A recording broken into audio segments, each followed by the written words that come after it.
तो चलिए दोस्तों, सबसे पहले हम लोग इस न्यूज़ आर्टिकल के कुछ इंपॉर्टेंट वर्ड्स को डिस्कस कर लेते हैं। टर्न सावर, इसका मतलब होता है खट्टा हो जाना। सेंटेंस में इसका यूज देखिए, all the milk has turned sour, मतलब पूरा दूध खट्टा हो चुका है। और टर्न सावर के बदले में आप लोग गो सावर का भी यूज करेंगे, ठीक है ना। दोनों का एक जैसा ही अर्थ होता है, दोनों का अर्थ होता है खट्टा हो जाना, ठीक है ना। गो सावर से भी एक सेंटेंस बना लेते हैं, put the milk in the refrigerator otherwise it will go sour. कहने का मतलब है दूध को रेफ्रिजरेटर में, जिसे आप लोग फ्रिज कहते हैं, उसमें रख दो, अन्यथा वह खट्टा हो जाएगा, ठीक है ना। और गर्मी के दिन में तो ये समस्या बहुत ज़्यादा बढ़ जाता है, दूध का खट्टा हो जाना, ठीक है ना। मतलब वो फ्रेश नहीं रह जाता है, खट्टापन उसमें आ जाता है और क्या हो जाता है, वो फेंकने लायक हो जाता है, ठीक है ना। उसके बाद है रीक हैवक। रीक हैवक का मतलब होता है तबाही मचाना, ठीक है ना, तबाही उत्पन्न करना। सेंटेंस में इसका यूज देखिए, करा the cyclone wreaked havoc throughout the state, मतलब कि साइक्लोन ने पूरे राज्य में तबाही मचाया, तबाही उत्पन्न किया। उसके बाद है फेच, इसका मतलब होता है जाकर लाना, है ना। सेंटेंस का यूज देखिए, करा can you fetch me my bag from my room, मतलब क्या तुम मेरा बैग मेरे रूम में से जाकर लाओगे, ला सकते हो, ठीक है ना। उसके बाद है प्रोक्योर। प्रोक्योर मतलब होता है जुटाना, मतलब मुश्किल से हासिल करना, ठीक है ना। तो सेंटेंस में इसका यूज देखिए, करा है कि don't worry I shall procure you all the study materials, मतलब चिंता मत करो, मैं तुम्हें सारा स्टडी मटेरियल क्या करूँगा, तो जुटाऊँगा, मतलब कि जितना ही मुश्किल से उसे हासिल करना पड़े वो हासिल करके मैं तुमको दूंगा, यही सेंस है। उसके बाद है प्रोविजंस। तो प्रोविजन का कई अर्थ होता है ना। प्रोविजन में एस लगा है तो प्रोविजंस हो गया है, तो ये तो कुछ अलग ही अर्थ देता है। प्रोविजंस का मतलब होता है खाने पीने का चीज़। जब आप यात्रा पर होते हैं तो प्रोविजंस लेकर के चलते हैं, ठीक है ना। घर का बना हुआ सामान ये सब लेकर के चलते हैं, खाने पीने का चीज़ लेकर के चलते हैं, तो वह प्रोविजंस होता है, ठीक है ना। और प्रोविजन से ही प्रोविजंस बना है, ठीक है ना। तो प्रोविजन का एक अर्थ तो होता है व्यवस्था, ठीक है ना। और प्रोविजन मतलब प्रावधान भी होता है, जैसे कि कानून में, सॉरी, संविधान में अलग अलग मतलब कि लोगों के लिए अलग अलग चीज़ों का प्रावधान है ना। रिजर्वेशन का ही प्रोविज़न है, बहुत तरह का प्रोविज़न है, ठीक है ना। तो प्रोविजंस का मतलब हुआ खाने पीने का चीज़। सेंटेंस देखिए, करा डोंट वरी, मतलब चिंता मत करो। वी हैव इनफ प्रोविजंस, मतलब हम लोगों के पास पर्याप्त खाने पीने की चीज़ें हैं। टू विल यहाँ पर नहीं होगा, to last us a fortnight, जो हमें मतलब कि एक पखवाड़ा तक चलेगा, ठीक है ना। तो यहाँ पर जो है लास्ट मतलब चलने का बात है, टिकने का बात है। अब फोर्टनाइट मतलब पखवाड़ा होता है, मतलब 2 सप्ताहों का जो टाइम पीरियड होता है उसे फोर्टनाइट कहा जाता है ना। उसके बाद अगला वर्ड है, ये है ही व साई ऑफ रिलीफ। वर्ड नहीं है, एक फ्रेज है। तो ही व साई ऑफ रिलीफ मतलब होता है राहत का सांस लेना। सेंटेंस में इसका यूज देखिए, करा I heaved a sigh of relief after finding my lost book, मतलब मैंने राहत का सांस लिया अपना खोया हुआ बुक को पा करके, ठीक है। इसके बाद है बज। बज मतलब होता है खसकना, सरकना, ठीक है ना। सेंटेंस में इसका यूज देखिए, करा है आई रिक्वेस्टेड हिम टू बज अ बीट बट ही रिफ्यूज्ड, मतलब मैंने उसे थोड़ा खसकने के लिए, सरकने के लिए कहा, लेकिन उसने इनकार कर दिया, मना कर दिया, है ना। उसके बाद है जेनरोसिटी। जेनरोसिटी मतलब होता है दरिया दिली। सेंटेंस देखिए, करा है his generosity has won her heart, मतलब उसके दरिया दिली ने उसका दिल जीत लिया है। उसके बाद है अ कंपनी, मतलब साथ जाना। सेंटेंस देखिए, कहा would you like to accompany me to market, क्या तुम मेरे साथ मार्केट चलोगे, है ना। यहाँ पर देखिए क्वेश्चन मार्क का यूज होगा, कारण की इंट्रोगेटिव सेंटेंस है, ठीक है। बात छोटी छोटी गलतियाँ पाई जाती है कंटेंट तैयार करते समय, प्रूफ रीडिंग कर दिया गया होता तो ऐसा नहीं होता। उसके बाद है ग्रैटिट्यूड, ग्रैटिट्यूड का मतलब होता है आभार, और एक्सप्रेस ग्रैटिट्यूड मतलब होता है आभार व्यक्त करना। सेंटेंस क्या कर रहा है? I would like to express my gratitude to all of you for your cooperation, मतलब मैं अपना आभार व्यक्त करना चाहता हूँ आप सभी का आपके कोऑपरेशन के लिए। ठीक है ना? चलिए हम लोग न्यूज आर्टिकल पढ़ते हैं। क्या करा? द रिसेंट असॉल्ट, असॉल्ट मतलब होता है हमला, रिसेंट मतलब होता है हाल का, मतलब हाल का हमला ऑन अ कॉर्नल, यहाँ पर एल नहीं पढ़ा था, कॉर्नल। तो कॉर्नल आप जानते ही है, आर्मी में एक हाई रैंक का ऑफिसर होता है। तो एक मतलब कि कॉर्नल पर एंड हिज सन, और उसके बेटा पर, बाय पुलिस मतलब पुलिस के द्वारा, पुलिस पर्सनल यानी कि पुलिस कर्मी के द्वारा, इन पटियाला मतलब पटियाला में, हैज़ स्पार्क, स्पार्क मतलब होता है उत्पन्न करना, शुरू करना, तो शुरू किया है अ पब्लिक आउटरीच मतलब कि अ, जनता का मतलब कि आक्रोश है ना, नाराजगी, अक्रॉस द कंट्री मतलब पूरे देश में, सर्विंग मतलब सेवा में लगा हुआ, सेवारत जो है मतलब सर्विस में है ही उसको सर्विंग कहते हैं, एज वेल एज मतलब साथ ही साथ, रिटायर्ड मतलब कि सेवानिवृत्त मतलब सेवा से मतलब कि निकल गया हुआ, ठीक है ना, रिटायर्ड सेवानिवृत्त, आर्मी ऑफिसर्स है ना, एंड देयर फैमिली और उनके परिवार लोग, have अप्ड the anti, up the anti का मतलब होता है लेवल को बढ़ाना, ओवर देयर डिमांड मतलब अपनी उनका जो डिमांड है उसके स्तर को क्या कर दिया है, तो बढ़ा दिया है, फॉर अ फेयर प्रो मतलब कि निष्पक्ष जांच के लिए, प्रो मतलब जांच भी होता है और जांच करना भी होता है, एंड एग्जेम्पलरी पनिशमेंट, एग्जेम्पलरी मतलब मिसाल पेश करने वाला भी होता है और कठोर भी होता है, पनिशमेंट मतलब सज़ा होता है तो कठोर सज़ा की बात है, और एग्जेम्पलरी पनिशमेंट का ये भी मतलब हुआ कि ऐसा सज़ा जिससे मिसाल कायम हो, है ना। आई क्या करा? मोर ऑफन देन नॉट मतलब सामान्यतः, दोज मतलब वे, हु डॉन, डॉन मतलब होता है पहनना, डॉन मतलब आप जानते हैं ये भी होता है जो क्रिमिनल्स का जो सरदार होता है उसे भी डॉन कहा जाता है ना, अपराधियों का जो सरगना होता है उसे भी डॉन कहा जाता है। आर्मी फटिक्स, फटिक का एक अर्थ थकान होता है, और फटिक्स मतलब अ, सैनिकों के द्वारा जो ढीला ढाला कपड़ा पहना जाता है उसे भी फटिक कहा जाता है।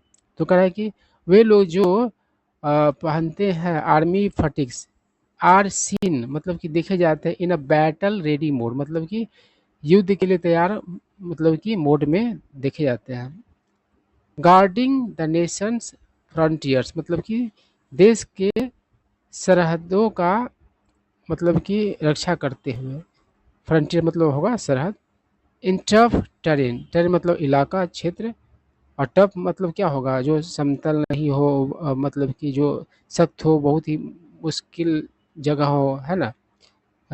टेरेन के बारे में अगर कहा जाए, बहुत सारा जगह है जहाँ मतलब कि बहुत ज़्यादा गर्मी रहता है, बहुत ठंडा रहता है, या बहुत तरह का दिक्कत है ना, पहाड़ी इलाका है, तो टफ टेरेन में सब हो गया। एंड कोल्ड क्लाइम्स, क्लाइम मतलब जलवायु आबो हवा, और मतलब कि ठंड आबो हवा जलवायु, ठीक है ना। आई क्या करा? दे ऑल्सो टेक पार्ट, वे लोग हिस्सा भी लेते हैं in relief and rehabilitation work, rehabilitation नहीं पढ़ाता, रिहेबिलिटेशन पढ़ाता है, तो राहत और पुनर्वास कामों में भी वो लोग हिस्सा लेते हैं। रिहेबिलिटेशन मतलब कि पहले वाला हालत में वापसी को कहा जाता है रिहेबिलिटेशन, ठीक है, मतलब पहले अच्छा हालत था फिर बिगड़ा, फिर पहले वाला अच्छा वाला हालत में जो वापसी होता है उसको रिहेबिलिटेशन कहा जाता है। तो दंगा फसाद हो जाने पर क्या होता है, रिहेबिलिटेशन का काम होता है, और रिलीफ जैसे बाढ़ वगैरह है तो उसमें रिलीफ का काम होता है, तो वो सब चीज़ों में भाग लेते हुए लोग, सेना लोग। वे नेचुरल कैलेमिटी जब प्राकृतिक आपदाएं, रेक हैबक मतलब कि कहर बरपाती है, लिविंग थाउजेंड्स मरूंड, तो क्या कर देते हैं, तो थाउजेंड्स को मतलब कि बहुत बड़ी संख्या में लोग क्या करते हैं, थाउजेंड्स में लोग क्या कर देते हैं, तो मरून कर देते हैं। मरून करने का मतलब, मरून एक कलर होता है, मरून वर्ब के तौर पर प्रयोग होता है, तो मरून उसी का बना है। तो मरून मतलब होता है असहाय कर, लीव मरून मतलब कि असहाय छोड़ देना, और डिस्प्लेस्ड या फिर उनका जगह क्या कर देते हैं, बदल देते हैं। डिस्प्लेस मतलब दूसरे जगह पर ले जाना, हटा देना, है ना, ठीक है ना, बस विस्थापित करना होता है। आई क्या करा, मेनी टाइम्स मतलब अक्सर, दे असिस्ट वे लोग मदद करते हैं, सहायता करते हैं, द सिविल, इसको सिविल नहीं सिविल पढ़ाता है, एंड इसको भी तो पुलिस नहीं पुलिस पढ़ा जाता है, ठीक है ना। तो आप लोग उच्चारण पर ध्यान देना चाहते हैं तो दीजिए, बाकी आप रीडिंग ठीक करना है तो उतना ध्यान नहीं भी दीजिए तो कोई दिक्कत नहीं है। ठीक है ना, प्रोनाउंसिएशन पर बहुत लोग ध्यान देते हैं, देना भी चाहिए, ठीक है ना। तो कह रहा है कि मेनी टाइम्स मतलब कि अक्सर, दे असिस्ट वे लोग सहायता करते हैं, आर्मी लोग सहायता करते हैं, the civil and police administration, police प्रशासन को और सिविल को, है ना, in the restoration of law and order, मतलब कि कानून और व्यवस्था के रिस्टोरेशन में, रिस्टोरेशन मतलब कि पहले वाले हालात में वापसी होगा। जैसे कहीं जगह सब शांति व्यवस्था था और वहाँ पर कुछ दंगा फसाद हुआ तो उसको रिस्टोर किया जाएगा हालात को, तो पहले वाले हालात में ला दिया जाएगा, उसी से रिस्टोरेशन बना है। वेन एवर जब कभी, the situation spins out of control, जब कभी हालात मतलब बेकाबू हो जाते हैं, due to inept handling, inept मतलब अकुशल, हैंडलिंग मतलब कि प्रबंधन है ना, संभालने का काम, बाय द अथॉरिटीज मतलब कि जब कहीं भी अथॉरिटीज के द्वारा, पदाधिकारियों के द्वारा, अधिकारियों के द्वारा मतलब कि हालात बेकाबू हो जाते हैं, आउट ऑफ कंट्रोल हो जाते हैं, अकुशलतापूर्वक हैंडलिंग के कारण, अकुशल हैंडलिंग के कारण, तो वे लोग क्या करते हैं, तो असिस्ट करते हैं, है ना, पुलिस एडमिनिस्ट्रेशन को और सिविल एडमिनिस्ट्रेशन को, ठीक है ना। आगे क्या करा, वन कैन नेवर फॉरगेट मतलब कोई कभी नहीं भूल सकता, कोई भी नहीं भूल सकता कभी, मेजर इवान जोसेफ क्रेस्टो, है ना, एक पर्सन का नाम दिया है, हु रिटायर्ड जो रिटायर हुए एज ए कर्नल, एक कर्नल के तौर पर, द पैरा कमांडो, वो मतलब पैरा कमांडो थे वो, हु बिकेम जो बने, अ गार्डियन, गार्जियन नहीं गार्डियन पढ़ा था, गार्ड करने वाले को गार्डियन का, गार्ड से गार्डियन बना, ठीक है ना, गार्जियन लोग पढ़ते हैं लेकिन सही उच्चारण गार्डियन होता है, ठीक है ना। तो ये आप पर डिपेंड करता है, आप उच्चारण सीखें। तो गार्डियन एंजल, गार्डियन मतलब कि रक्षा करने वाला दूत, फॉर द टूरिस्ट मतलब उन पर्यटकों के लिए, हु वर ट्रैप जो मतलब कि ट्रैप हो गए थे, फंस गए हुए थे, अबोर्ड, अबोर्ड मतलब कि सवार, केबल कार, एक केबल कार में बैठे हुए थे और फंस गए थे, है ना, एट पारवनो, परवनो की बात है, हिमाचल प्रदेश में है, इन 1992 1992 की बात है, there is no dearth, dearth मतलब कमी अभाव, of such tales of heroism, heroism मतलब वीरता, मतलब इस तरह की वीरता के मतलब कि किस्सों का कोई, कहानियों का कोई अभाव नहीं है। आई क्या कर रहा है, आई रिमेम्बर मुझे याद है, अ 4 डिकेड ओल्ड इंसिडेंट मतलब एक 4 दशक पुराना घटना, डिकेड मतलब दशक होता है, मतलब 10 साल का जो पीरियड होता है उसे डिकेड कहा जाता है। डैड जो, शोकेस, शोकेस मतलब नमूना पेश करना, प्रदर्शित करना, दिखाना, द अनवेवरिंग, अनवेवरिंग मतलब मजबूत, है ना, अचल, कंपैशन मतलब सहानुभूति, ऑफ आर्मी पर्सनल मतलब कि आर्मी कर्मी का, those were the times way वो समय थे, वेन जब Punjab was in the throws of militancy, जब पंजाब मतलब कि आतंक की पीड़ा में थे, थ्रोज मतलब पीड़ा होता है, अत्यंत मतलब भयंकर पीड़ा, मिलिटेंसी मतलब आतंक, है ना। और आई क्या करा, around sorry around the clock मतलब कि दिन रात का, 24 घंटे की बात है, अराउंड द क्लॉक मतलब 24 घंटे आप कह सकते हैं, या दिन रात लगातार कह सकते हैं। कर्फ्यू वाज क्लैम्प्ड, क्लैम्प मतलब लगाने होगा यहाँ पर, क्लैम्प मतलब मजबूती से पकड़ना भी होता है, तो दिन रात लगातार का कर्फ्यू लगाया गया, इन पंजाब एंड चंडीगढ़, पंजाब और चंडीगढ़ में, इमीडिएटली मतलब तुरंत, आफ्टर मतलब तुरंत बाद, the imposition of presidents rule यानी राष्ट्रपति शासन के लगाने के तुरंत बाद, इस वर्ड को प्रेसिडेंट पढ़ाता है, प्रेसिडेंट नहीं, ठीक है ना। I can during the curfew, curfew के दौरान, स्पेशल रिलैक्सेशन, रिलैक्सेशन मतलब छूट होता है, जैसे कि फॉर्म अप्लाई करते समय बहुत लोगों को छूट दिया जाता है एज में, है ना, कैटेगरी वाइज राहत आप कह सकते हैं, ठीक है ना, छूट कह सकते हैं, वही, ठीक है ना, राहत छूट। आई क्या वाज अलाउड तो अलाउ किया गया, टू पब्लिक लोगों को, टू प्रोक्योर मतलब जुटाने के लिए, प्रोविजन मतलब खाने पीने की चीज़ों को, and other items of daily use और दैनिक यूज के अन्य आइटम्स को। आई क्या करा है, one hot and humid Sunday afternoon, मतलब ह्यूमिड मतलब होता है उमस भरा, और हॉट मतलब गर्म। तो गर्मी भी दो तरीके का होता है, बिना उमस वाला एक होता है उमस वाला, है ना। बरसात जब शुरू हो जाएगा तो फिर उमस वाला शुरू हो जाएगा। और ऐसे हॉट रहता है जो ड्राई हॉट रहता है। तो एक मतलब कि hot and humid Sunday afternoon की बात है। आई सॉ, मैंने देखा, माय नेबर मतलब मेरे पड़ोसी को, ट्राइंग टू कंसोल, कंसोल मतलब तसल्ली देना, मतलब तसल्ली देने की कोशिश करता हुआ, हिज न्यू बॉर्न मतलब अपने नया जन्मा बच्चा को, बेबी, ठीक है ना। हु वाज क्राइंग, जो मतलब चिल्ला रहा था, फॉर मिल्क, दूध के लिए। The milk he had brought home in 3 pouches had turn sour due to the heat. तो जो दूध वो मतलब लाया हुआ था 3 पाउचेज, है ना, घर, वो क्या हो गया था, खट्टा हो चुका था गर्मी के कारण।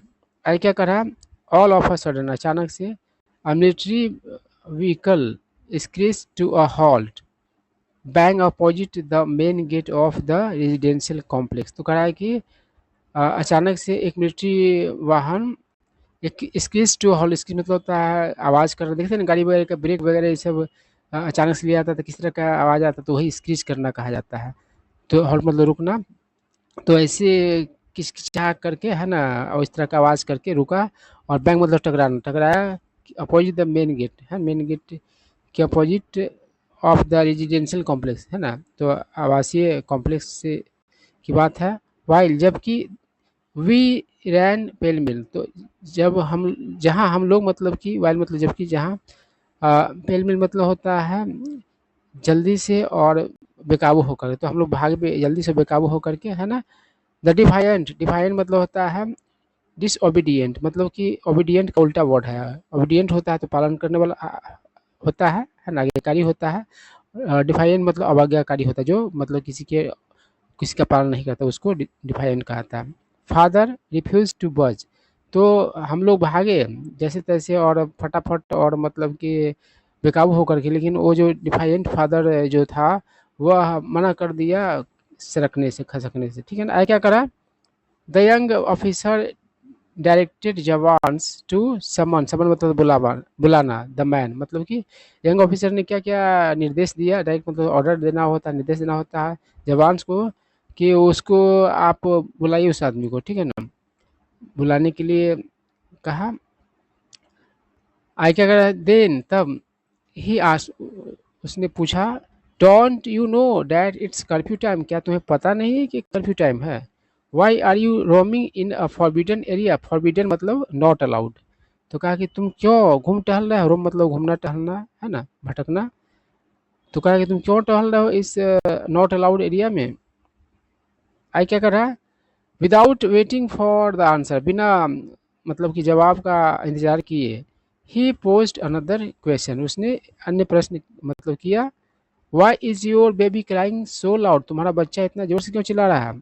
द फादर टोल्ड हिम, उस फादर ने उससे कहा, डैड, कि his newborn needed milk, उसका नवजात जो था उसे दूध की जरूरत थी। द ऑफिसर इंक्वायर्ड, ऑफिसर ने पूछा, वेदर ही न्यू एनी मिल्कमैन अराउंड, के आसपास किसी मिल्कमैन को वो जानता है, मतलब पूछा।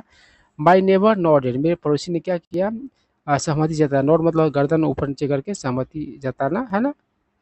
एंड सिड, और कहा, यस, हाँ, his house is about 3 kilometre from here, उसका घर यहाँ से 3 किलोमीटर है, ठीक है ना। The officer asked him to immediately fetch a container, container मतलब बर्तन। तो ऑफिसर ने कहा उसे तुरंत लेकर के आने के लिए एक बर्तन, फ्रॉम हिज हाउस मतलब अपने घर से, उसके अपने घर से। एन अ कंपनी मतलब साथ चलने के लिए, दे मतलब उन लोगों के साथ, मतलब आर्मी जो सब थे, आर्मी पर्सनल उनके साथ। आई क्या करा, लेटर बाद में, the soldiers dropped him at his residence after getting sufficient milk for the baby. उसके बाद क्या हुआ, तो सैनिक लोग उसको मतलब कि ड्रॉप कर दिया, छोड़ दिया, और उसके आवास पर, ठीक है ना। पर्याप्त दूध है मतलब कि प्राप्त कर लेने के बाद, आई क्या करें, ले लेने के बाद, दे एडवाइज, एडवाइज मतलब होता है सलाहना, सलाह देना। देखिए दोस्त, एक वर्ड होता है एडवाइज और एक वर्ड होता है एडवाइस। तो एडवाइस में क्या होता है, सी होता है और एडवाइज में एस होता है। तो एडवाइज मतलब सलाह देना और एडवाइस मतलब सलाह होता है। ये वर्ड वर्ब है और वो वर्ड नाउन होता है, सी वाला। तो उन लोगों ने मतलब आर्मी पर्सनल ने क्या किया, तो उन्हें आर्मी कर्मी ने क्या किया, सलाह दिया उसे टू स्टे इंडोर्स मतलब भीतर रहने के लिए, स्पेशली खास करके ड्यूरिंग द कर्फ्यू आवर्स मतलब कि कर्फ्यू आवर्स के दौरान।